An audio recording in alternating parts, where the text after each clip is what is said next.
Hey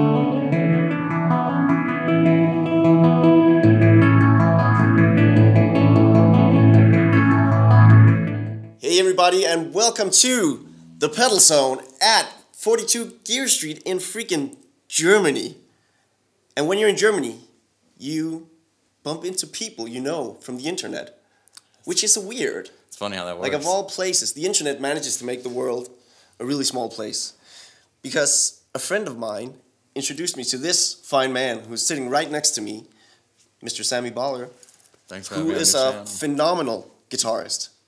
Thank you so much, man. It's just, I can't believe that. That just blows me away. But it's a funny story that I told you. One of my friends introduced me a couple of weeks ago to your Instagram. Like, dude, check out this guy. He's right up your alley. And he shows me your Instagram, and there's this long-haired dude just tapping away on his guitar. But it's not like shreddy tapping. It's more like melodic, and it has this floaty ambient vibe to it, which is, yeah, he was right, totally up my alley. So awesome, man. I became an instant fan, and then I arrived here and I find out you're freaking here. I know, I'm standing there all jet lagged. Yeah, that's awesome. You're like the first person I met, but yeah, that's seriously, thank you so much. That's so kind of you, and that just knocks me out. That's really like just the power of the internet. That's so crazy. It's true. And I just thought instantly we had to do something together. I'm so excited because you know so much more than me about pedals and delays and all that. So I'm looking forward to learning some stuff from you. I don't know what I can teach, but I've definitely messed around with a lot of pedals. That's basically what I do. I just dig around with pedals until I find some fun sounds. Which is really fun. Yeah, that's awesome. So let's dig around with some pedals, man. Okay. So we have some drives from REVV, the G2, which is their take on the low gain channel of the generator amp. Okay. Then the G3, which is more tight metal distortion, which you need at times in post metal. And then we jump on over to the KMA Audio Machines gear here, which is their new Cirrus reverb delay, dynamically modulated, so it kind of modulates the tone depending on your picking strength, which is going to be really interesting with your playing style. Yeah. This thing we just tried it out right before we rolled tape. It sounds amazing. I can't wait. I can't wait to see what you do with that. Yeah, I did a phaser, right? And then at the end we have a phaser, phaser is my favorite modulation type. It just brings this warm, swirly goodness to the overall sonic equation. It's just... I always have a phaser on my board too. Really? I'm a huge Van Halen nut, so after, you know... Oh, yeah. That's the secret to all that early Van Halen stuff, you know, so... It just, like, when in doubt, just phase it out, because it can just... it just brings this nice movement to everything. Yeah, you can... And it works on rhythm, lead, whatever. Yeah, you can say that about bad people in your life too. When in doubt, just phase them out. Totally. It's amazing how that works. Should we check out some of the pedals? Let's do it. Yeah. Where do you want to start? Let's try it. This thing's sick, so let's start with that. Yeah, let's start out with some ambience. Should we hear your clean tone first, sir? Yeah. What's the best way to do this? You want me to just kind of like loop a riff and then you kind of tweak the knobs? Yeah, let's try that. Okay. See if it fails horribly, then we'll just make noise. All right. Yeah, it's not sounds gonna great. fail.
So what were you doing? That's never sounded like that. So what were you doing on there? Well, actually, what we had going here was pretty basic, at least for me. Yeah, that's not basic. It was awesome. no. But the Cirrus was just creating like some lush modulated ambience, like a slight modulated delay and reverb. Okay. If you just like try and hit a chord. Yeah, let's hear what it sounds just. That's awesome. Try and, if you dig in a bit, then you'll hear the modulated. So there you go. So it's actually the hard. That's really extreme. When you were telling me about that, I didn't realize it's that much. So it's super sensitive.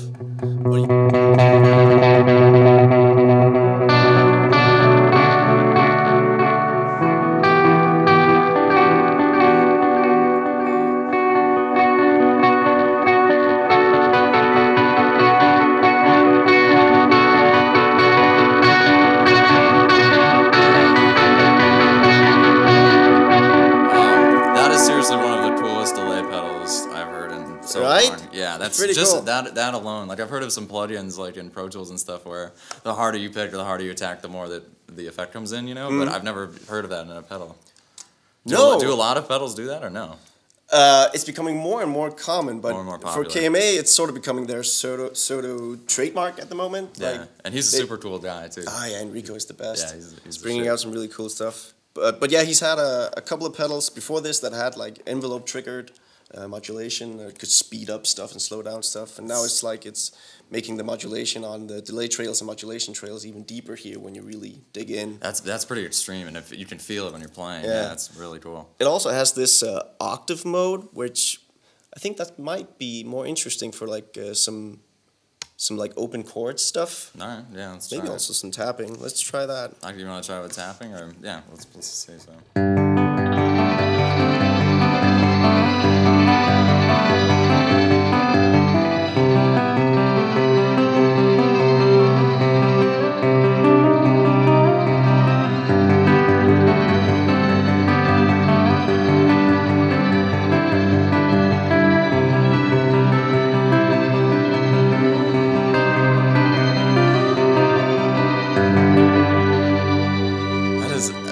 That's like if you pull up a tone like that, like even in your apartment, that's like inspiring. Yeah, like, really. That's just incredible.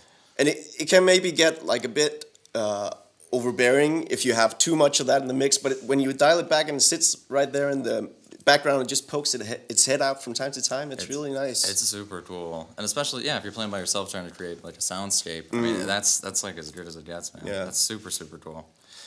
But like I showed you. In the first bit where you played, one of my favorite tricks actually for more swirly ambient tones is to place a phaser last in the chain, because most players they have a tendency to place filter effects early in the chain. That's what I usually do. Yeah, because the phasing can get a bit overbearing and aggressive if you have it late in the chain, but the thing with this KMA Astrospurt, it's actually a bit more of a subtle phasing effect, so it works really well in the chain and really well after drive pedals.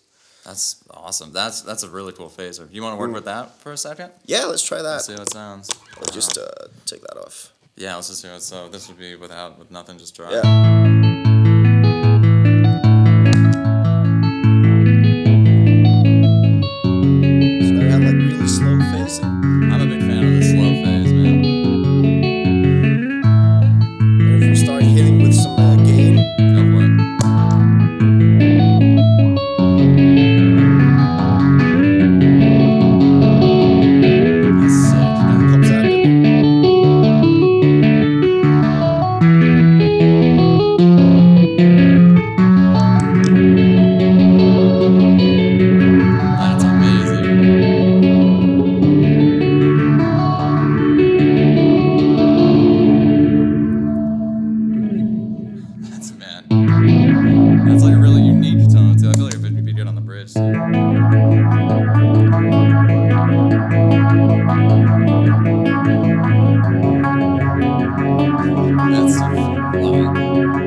Just adds this like dreamy dimension to it all. I've never pulled up a tone like that. Yeah, really, really cool and unique. Like I can't think of I can't reference anything on that tone. It's really No, cool. no, yeah, it is pretty unique.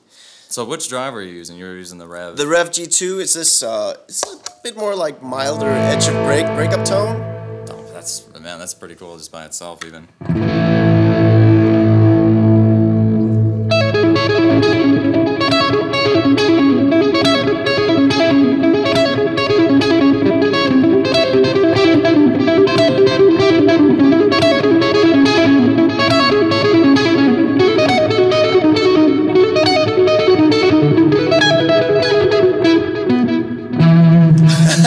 That's sick. That sounded sick. That's a really cool drive too. I'm usually more of like a full blast, like, you know, high gain type of player. Let's get to that. A lot of high gain players, they say it's complete no-go to get like ambience in the mix because it just muddies out the definition of the high gain tone. It's a balancing act, man. It is a balancing act, but I really like it, you know, for these huge chords. If you mix high gain distortion with ambience, it just makes chord progression sounds more epic. Massive. And yeah. I like using it on just leads as well, man. Yeah. It's just it makes you soar, you know, when you have a lot of that swirling delay. Yeah. It's a balancing act because when you play, like I play with really loud drummers, like if you're playing with a slam and band, you can't have too much or else it washes. But if you can get it just right, like the level, kick ass. It's perfect. So I'm a big fan of that. Should we try and chug a bit? So this is the higher gain one? Yeah, I guess it's their take on a more modern distortion box, so it's more in the genty vibe, cool. I would say. Super tight, very focused mid-presence, not that much highs. It's not like piercing highs. Okay. So let's check it out.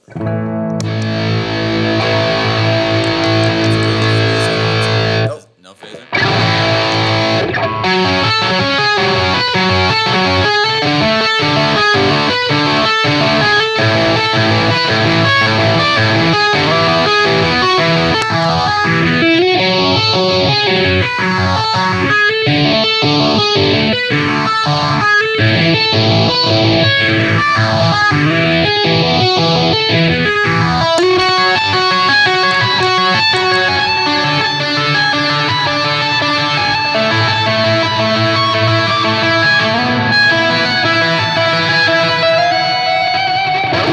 That sounds awesome. That would be sick for lead too.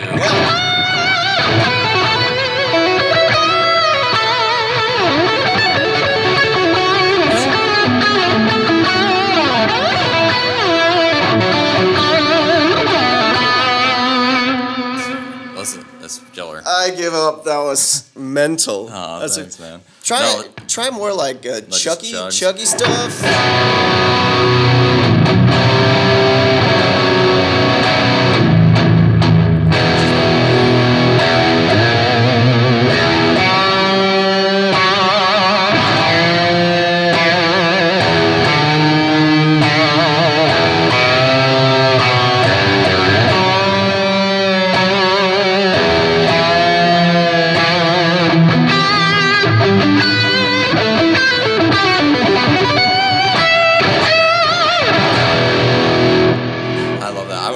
To put a delay on rhythm, like heavy low stuff like that too. Really Is that something you usually play around with? No, but I'm going to now. That's sick. Yeah, I've never tried that. Like I usually use delays more on the lead type stuff. Yeah, I guess it also it depends on, you know, the context of the band. Like if we're referring back to stuff like Russian Circles, it really makes sense because it's a trio, you know. Right, you gotta fill it up. And you need to get as much sound as possible. There's not like several guitarists, keys or anything, so it's about filling out space. Yeah, you know? my band's a trio as well, so really? That's a really good tip. Yeah, thank you. I feel like I'm learning so much. That's awesome. But like you say, it can of course get too much, so it's a balancing act, but it can really add huge dimension to rhythm guitars as well, I feel. I love it. Yeah, I'm gonna start messing around with that now. It's really, really cool. That's a great distortion too. It's really good, right? Yeah, it's really good. I'm not a high gain player, but this is one of my favorite high gain boxes. It just sounds right, and it's almost impossible to get a bad sound out of it. It's really cool. I'm more of like an amp distortion guy, like I play the Friedman stuff, you know. Yeah. But yeah, I rarely use pedal distortion ever, but that's a super cool one. Yeah, but it's a word that's thrown around a lot. Like it sounds amp-like, but these are like modeled after the actual. After their true amps, yeah. The actual channels on their generator amps, so he nailed it completely. That's awesome, man. Should we check out some of the weirder stuff on this one? Yeah, absolutely. It has this crazy sample and hold mode. I have no idea what you're gonna do with that. So what does sample and hold mean? So it means that it's basically a filter, and it's just varying the amount of filtering via like control voltage. So you get these sort of blips sounds. Oh, that's he was talking about that yesterday. Yeah. Okay, cool. So.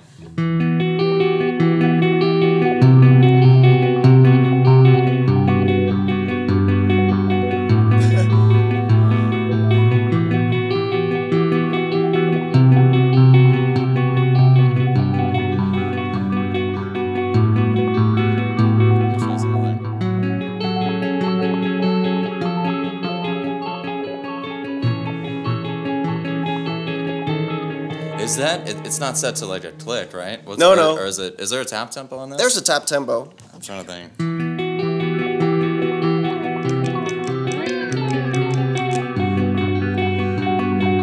That's amazing.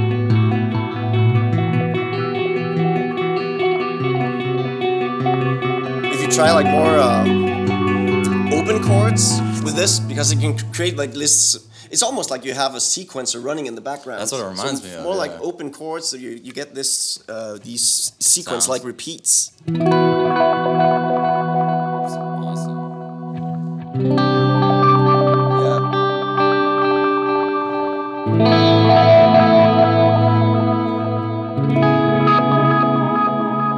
It's really, really cool.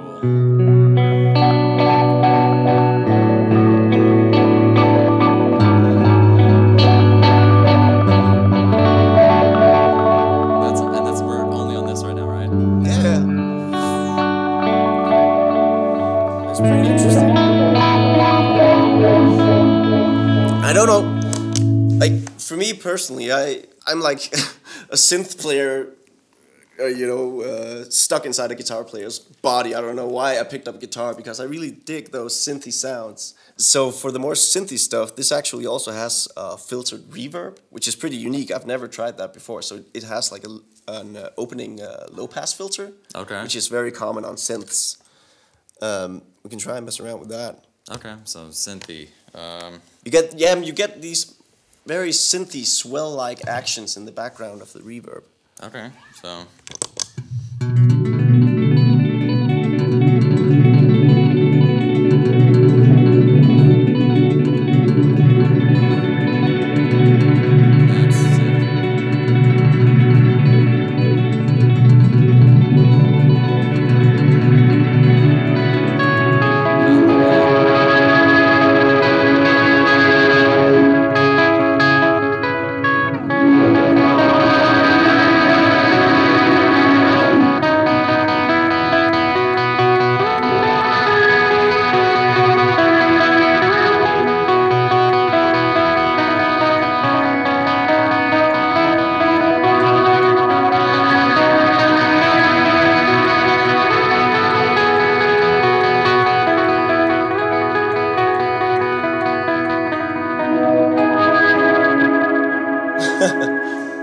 Exactly.